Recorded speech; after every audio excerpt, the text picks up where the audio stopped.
আমাদের দেখে অনেক খুশি মনে হচ্ছে না? হ্যাঁ, সত্যিই তাই। আমরা আজকে অনেক খুশি। কারণ কেন জানো? আমরা এই কুম্ভ মেলাতে এসে কোটিপতি হয়ে গেছি। আর কিভাবে হলাম কোটিপতি সবটাই তোমাদেরকে জানাবো। তার আগে তোমাদেরকে একটা গল্প শোনাতে চাই।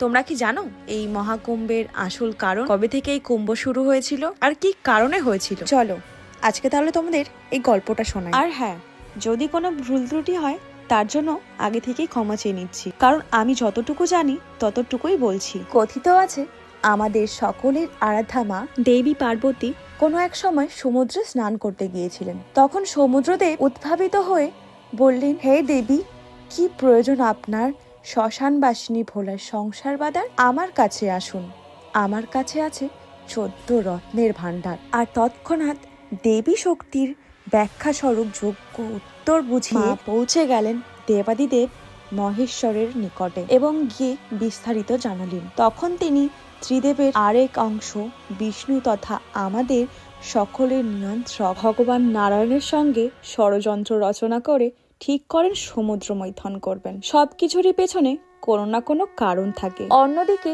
দুর্বাসা মুনির অভিশাপে সমগ্র ইন্দ্রলোক মানে দেবলোক দারিদ্র হয়ে পড়েছিলেন, হারিয়ে ফেলেছিলেন তারা তাদের সকল শক্তি। দেবতারা জানতেন মন্থন ফলে ধন্বন্তরীর আবির্ভাব ঘটবে এবং তার হাতেই উঠে আসবে অমৃতের কলসি, যা পান করলে তারা তাদের সকল শক্তি ফিরে পাবে। কিন্তু ক্ষীর সমুদ্রের মন্থনের জন্য প্রচুর শক্তির প্রয়োজন, যা তেনারা হারিয়ে ফেলেছেন। তাই আহ্বান জানালেন অসুরকুলকে, নিযুক্ত করলেন মন্থনের কাজে। তাহলে ভাবুন, দেবতাদেরকেও অসুরদেরকে আহ্বান জানাতে হয়েছিল, আর আমরা তো তুচ্ছ মানব জাতি মাত্র। তারপর সমুদ্র মন্থনের পরে সমুদ্ররাজ তার অহংকারের ফলে তার সব হারালেন। হলাহল বিষ পান করলেন স্বয়ং দেবাদিদেব, আর সর্বশেষে উঠে এলো সেই অমৃত কলস। তখন কিন্তু পরিস্থিতি খুব একটা ভালো ছিল না। যেই অসুরকে তুমি মনে জায়গা দিয়েছিলে একটুখানি, সঠিক সময়ে কিন্তু তার সঠিক বর্ণ দেখিয়ে দিল। অসুররা ধর্মন্তরীর কাছ থেকে সেই কলসটি নিয়ে তারা পালিয়ে গেল।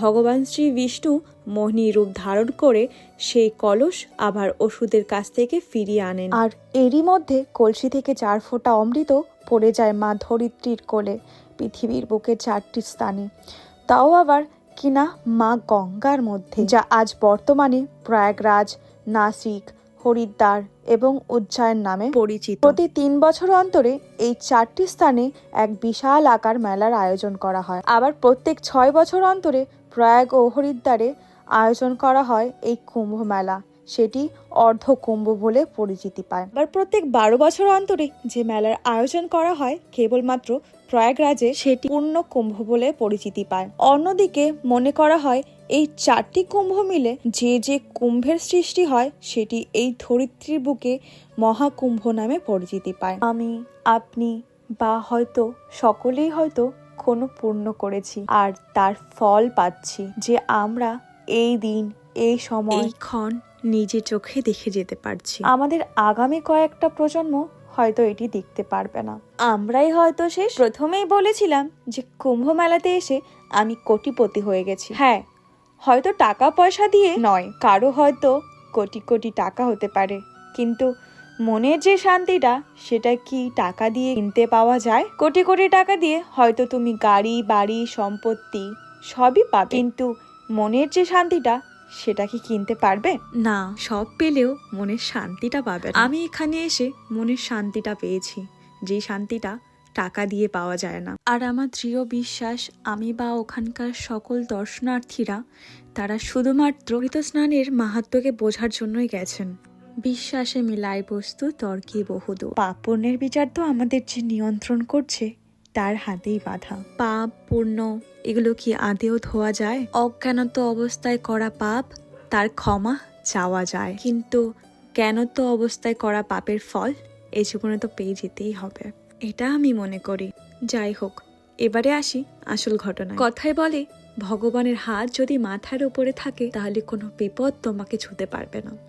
আমারও হয়তো ভগবানের হাত মাথার উপরে ছিল, তাই কোনো বিপদ আমাকে ছুঁতে পারেনি। হ্যাঁ, যেদিন আমি বেরিয়েছিলাম বাড়ি থেকে 27শে জানুয়ারি, ট্রেনে উঠতে গিয়ে আমি পড়ে গেছিলাম, কিন্তু কোনো আঁচড় আমার গায়ে আসেনি। আমার বোন, দিদি, দাদা সবাই হারিয়ে গেছিল আমার থেকে। আমি হয়ে গেছিলাম আলাদা সবার থেকে, যাই হোক, ট্রেন থেকে নেমে সবাইকে খুঁজে পেয়ে গেছিলাম, আর তারপর আমরা সবাই মিলে রুম খুঁজতে শুরু করে দিলাম, কিন্তু কোথাও কোনো রুম খুঁজে পাচ্ছিলাম না।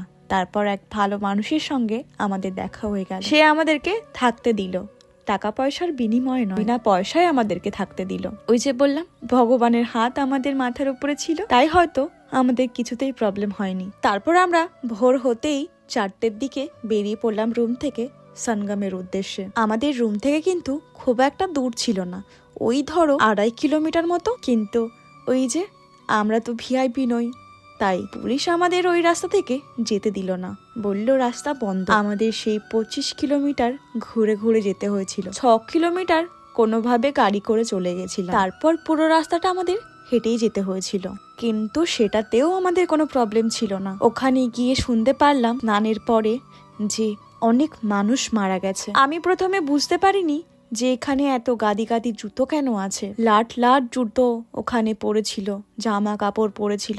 আমার শুধু মাথায় ঘুরছিল, এত জামা কাপড়, এত জুতো কেন এখানে পড়ে আছে। আমি দাদাকে দিদিকে জিজ্ঞেস করছিলাম, কিন্তু ওরাও বলতে পারছিল না।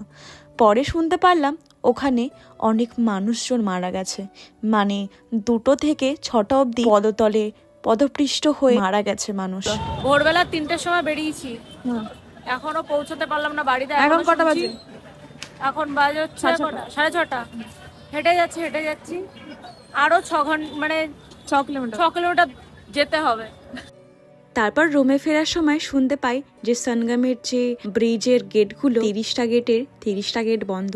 হ্যাঁ, শুধু একটা গেট খুলে রেখেছিল, কিন্তু আমাদের মতো সাধারণ মানুষের জন্য নয়, সেটা শুধুমাত্র ভিআইপিদের জন্যই খোলা ছিল। তারপর আর কি, সেই সনগামের পুরো রাস্তা ঘুরে ঘুরে আমাদের আসতে হলো। যাওয়ার সময়ের মতো আসার সময়ও 6 কিলোমিটার মতো আমরা গাড়ি করে আসতে পেরেছিলাম, আর বাদ বাকিটা আমাদের হেঁটেই আসতে হয়েছিল।